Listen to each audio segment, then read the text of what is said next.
26 വർഷത്തെ വിശ്വാസം, ലക്ഷക്കണക്കിന് സന്തോഷകരമായ ദാമ്പത്യങ്ങൾ. കല്യാണം എന്നാൽ കേരള മാട്രിമോണി തന്നെ. എട്ടാം ശമ്പള കമ്മീഷന്റെ നടപടിക്രമങ്ങൾ അവസാന ഘട്ടത്തിലേക്ക്. എട്ടാം ശമ്പള വർധനവിന് ശേഷം ധനകാര്യം എങ്ങനെ മെച്ചപ്പെടുത്താമെന്നാണ് ഗുണഭോക്താക്കളുടെ ആലോചന. ഏകദേശം 55 ലക്ഷം ജീവനക്കാർക്കും 69 ലക്ഷം പെൻഷൻകാർക്കുമാണ് എട്ടാം ശമ്പള കമ്മീഷന്റെ ആനുകൂല്യങ്ങൾ ലഭിക്കുക.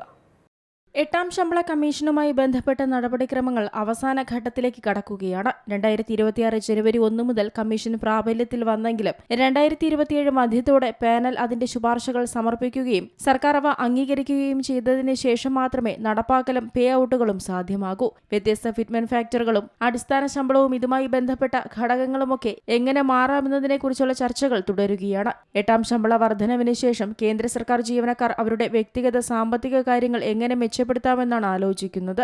അധിക വരുമാനം പ്രയോജനപ്പെടുത്തേണ്ട വിധം ആസൂത്രണം ചെയ്യേണ്ടത് പ്രധാനപ്പെട്ട കാര്യം തന്നെയാണ്. ഏകദേശം 55 ലക്ഷം സേവനമനുഷ്ഠിക്കുന്ന ജീവനക്കാർക്കും 69 ലക്ഷം പെൻഷൻകാർക്കുമാണ് എട്ടാം ശമ്പള കമ്മീഷന്റെ ആനുകൂല്യങ്ങൾ ലഭിക്കാൻ പോകുന്നത്.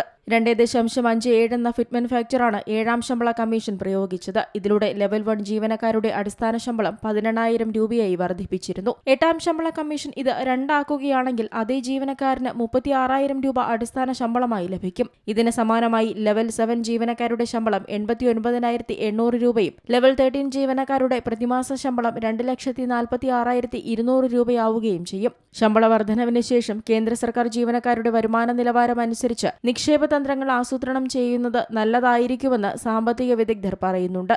പരിമിതമായ സമ്പാദ്യമുള്ള ജീവനക്കാർ ആദ്യം 6 മാസത്തെ അടിയന്തര ഫണ്ട് നിർമ്മിക്കുകയും പിന്നീട് ഉയർന്ന പലിശയുള്ള കടം തിരിച്ചടയ്ക്കുകയും ചെയ്യണമെന്നാണ് വിദഗ്ധർ പറയുന്നത്. ഇടത്തരം വരുമാനക്കാരാണെങ്കിൽ SIP-കൾക്കും ഉയർന്ന വിരമിക്കൽ സംഭാവനകൾക്കും മുൻഗണന നൽകി സാമ്പത്തിക സുരക്ഷ ഭദ്രമാക്കണം.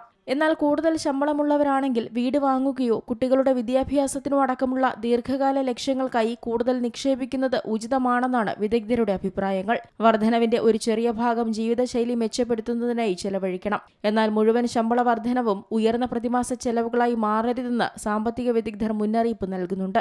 അപകട സാധ്യതയുള്ള നിക്ഷേപങ്ങളിലേക്ക് പോകുന്നതിന് മുൻപ് ജീവനക്കാർ ആദ്യം തന്നെ മതിയായ ആരോഗ്യ ലൈഫ് ഇൻഷുറൻസ് ഉറപ്പാക്കണം. മാത്രമല്ല ദീർഘകാല വിരമിക്കൽ ആസൂത്രണം, കടം തിരിച്ചടവ്, അടിയന്തര സമ്പാദ്യം, തിരഞ്ഞെടുത്ത ജീവിതശൈലി നവീകരണം എന്നിവയ്ക്കായി ശമ്പള വർധനവ് തുല്യമായി ഉപയോഗിക്കണം.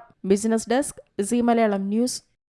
ഏറ്റവും പുതിയ വാർത്തകളും വിശേഷങ്ങളും വിരൽത്തുമ്പിലറിയാൻ സീ മലയാളം ന്യൂസ് എല്ലാ ഡിജിറ്റൽ പ്ലാറ്റ്ഫോമുകളിലും ലഭ്യം.